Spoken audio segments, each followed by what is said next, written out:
जय श्री राम। परम प्रेम मेरे भाई बहन, सनातन संस्कृति के सर्वोत्तम स्थानों में से एक श्री तिरुपति बालाजी महाराज जी के प्रसाद की जो घटना सामने आई है, उसको लेकर करोड़ों करोड़ों देश ही नहीं पूरे विश्व में बैठे भक्तजन अत्यंत दुखित हैं, क्षुभित हैं और चिंतित हैं कि कैसे क्या हो सकता है।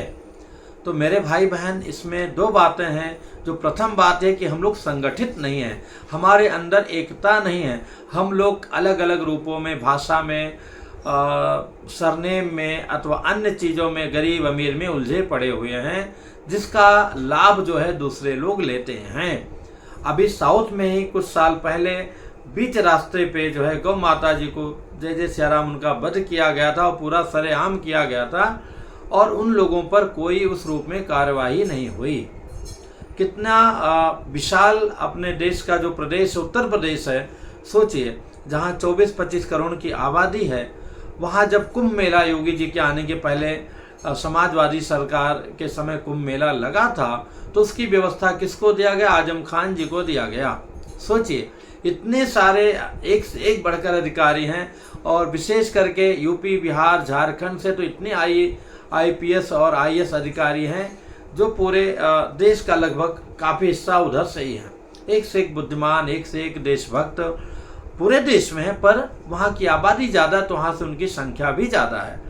ऐसे पूरे प्रदेश में 25 करोड़ के एक भी व्यक्ति उनको नहीं मिला जो पूरे कुंभ मेले का आयोजन संभाल सके। इसी प्रकार से तिरुपति बालाजी महाराज जी का जो देवस्थान है, उसका जो प्रमुख व्यक्ति है, तमाम चैनलों में आप लोगों ने सुना होगा, उसकी चर्चा का कोई वहाँ तो नहीं है कि वो एक ईसाई को वहाँ दिया गया है और क्या वहाँ की स्थिति हो गई है। तो मेरे भाई बहन, हम लोगों को जागृत रहने की बहुत आवश्यकता है। ऐसे जगह पे विरोध होना चाहिए। अभी वक्फ बोर्ड की बात चल रही, कितनी ज़मीनों को ले लिया गया है, कितने साउथ के मंदिरों से लाखों लाख टन सोना लिया जाता है, और मस्जिदों को, गिरजाघरों को जो है सरकार डोनेट करती है, फ्री की तमाम रेवड़ियाँ बांटती हैं।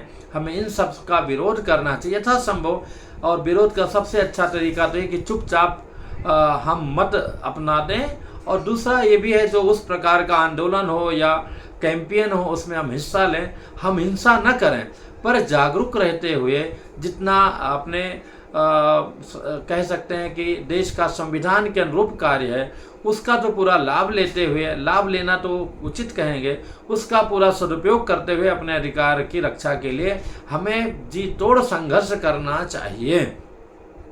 और संघ ही शक्ति, कलयुग के जो है कह सकते हैं संघ में ही शक्ति है। अभी ये एक प्रश्न और आ रहा है कि जो लोग वहाँ का प्रसाद खा चुके हैं, हिंदू हैं, सनातनी हैं, अब उनका जो है प्रायश्चित कैसे हो।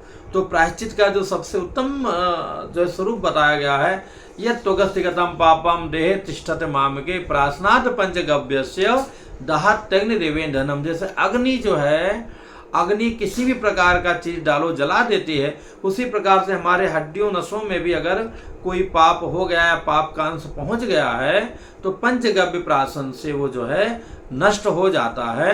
तो आप अपने यहाँ पंचगव्य प्राशन कर सकते हैं।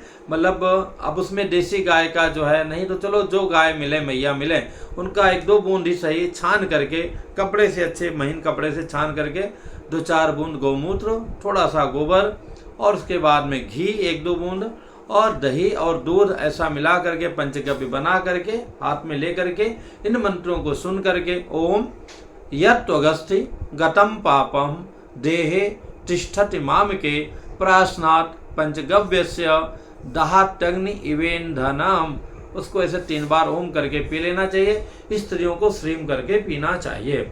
इसके साथ में गंगा मैया का जल भी आप ग्रहण कर सकते हैं, अथवा भगवान का जो चरणोदक है उसमें भी बड़ा महत्व है। किसी भी मंदिर में जाके जो शालिग्राम भगवान का चरणोदक होता है, वो चरणोदक पीने से भी आपका प्रायश्चित हो जाता है। तो इस प्रकार से प्रायश्चित कर सकते हैं। सजग रहना चाहिए कि जो जो भी हिंदुओं के विशेष स्थान है, वहाँ पर कैसे लूटा जाता है, वहाँ से पैसा लिया जाता है, और दूसरे जो हिंदुओं के विरोधी हैं, उन सारे लोगों को सरकारें लुटाती हैं। मेरा तो ये भी कहना है कि कोई भी सरकार हो, ये जो फ्री वाला मामला है, इसको बंद करके जैसे हम अलग अलग कैटेगरी बना के जो ज़रूरतमंद हैं, किसी भी जाति के हैं, किसी भी हैं, उनको जो है वो सुविधा देना चाहिए। जैसे मेडिकल की बात आती है, कोई भी व्यक्ति हो बीमार है तो हॉस्पिटल में जाए, सरकारी हॉस्पिटल में जाए, और वहाँ के अधिकारी कर्मचारी 90% बदतमीज होते हैं, वो जो ऐसा बदतमीजी करें उनको जय सिया राम कर दो, उनको बाहर कर दो।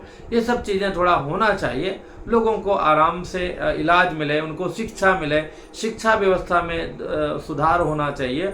हर व्यक्ति जो ज़रूरतमंद है वो जाए, और जो अधिकारीगण हैं, जो IAS PCS जो भी जिस क्षेत्र के हैं, वो वहाँ के सरकारी स्कूल में अपने बच्चों का एडमिशन कराएंगे। ये सरकारी नियम होना चाहिए। जब तक इस प्रकार से नियम नहीं होगा तब तक इन जगहों पे सुधार होना बहुत ही कठिन है।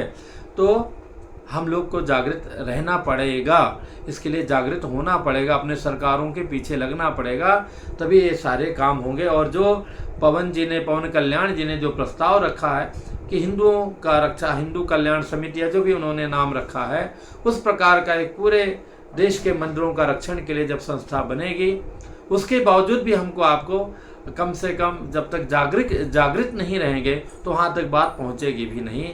अपने स्वार्थ से ऊपर उठ करके देश हित में जब हमारा धर्म रहेगा तभी हम लोग रहेंगे, नहीं तो जय जय सिया राम हो जाएंगे। पुनः मिलूँगा भैया, ये वीडियो उचित लगे तो आपस में शेयर कीजिएगा। पुनः मिलूँगा नई जानकारी के साथ में। पितरों का तर्पण कीजिए, उनके आशीर्वाद से आपकी बुद्धि निर्मल रहेगी, आगे बढ़ेंगे। पितृपक्ष तक का पूरा लाभ लीजिए। और भी मन में जो अत्यावश्यक प्रश्न हो कमेंट्स कीजिएगा, बताने का प्रयत्न करूँगा। जय सिया राम।